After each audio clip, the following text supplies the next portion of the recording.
balita na ikay mawiwili. Mga nagbabagang kamao, mga So mga par, matapos nga po ang hindi inaasahan ng karamihan ng mga boxing fans ang pagdismantle ni Ryan Garcia sa WBC champion na si Devin Haney sa kanilang kakatapos lamang na bakbakan na ginanap sa Barclays Center sa Brooklyn, New York, kung saan mga idol nakuha po ni Garcia ang panalo sa isang majority decision matapos nito pabagsakin si Devin Haney ng 3 beses sa kanilang bakbakan. At tila parang alam na po mga idol ng ating pambansang kamao Manny Pacquiao ang mangyayari sa bakbakan ni Haney at Garcia. Una pa lang kasi mga idol, at bago maikas ang bakbakan ng dalawang batang fighter, sinabi na po ni Manny Pacquiao kung sino ang mananalo sa laban na to, kung saan suportado niya talaga mga idol si Ryan Garcia na makuha ang panalo sa bakbakan. At sa naging prediction na to mga idol ni Pacman, marami pa nga ng mga boxing fans ang pinagtawanan si Boss Manny. Sinasabi nila mga idol na bias lang daw si Pacman dahil kaibigan nito si Bagito. At ngayon mga idol, supalpal pong inabot nila sa Pinoy Legend dahil nagkatotoo lahat ng mga sinabi ni Manny Pacquiao na mananalo si Garcia over kay Haney. At sa bagong Twitter post ni Pacman mga idol, proud dito na sinabi na ginulat daw ni Ryan Garcia ang mundo ng boxing sports. Nagpapahiwatig lang talaga ito mga idol na kahit nawawala si Ryan Garcia sa kanyang sarili bago ang laban, full support talaga ang Pinoy Legend sa kanyang kaibigan para manalo.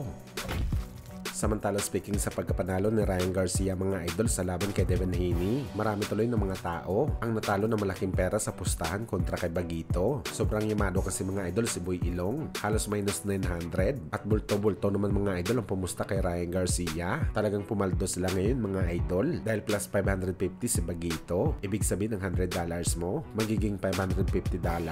Pagdating naman mga idol sa reaksyon ng mga kilalang personalidad sa boxing sports, ino lang po ng papuri si Ryan Garcia. Panoorin natin to mga idol.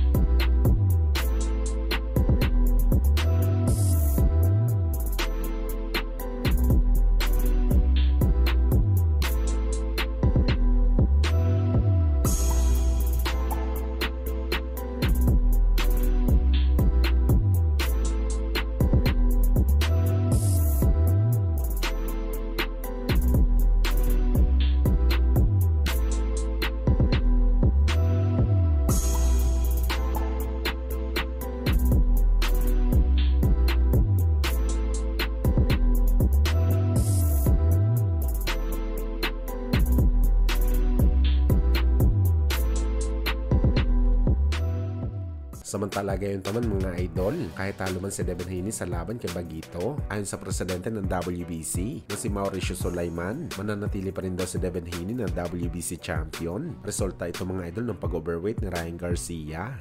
At sa bagong report mga idol, nagtamo po ng broken jaw si Devin Haney dahil sa malalakas na suntok ni Ryan Garcia.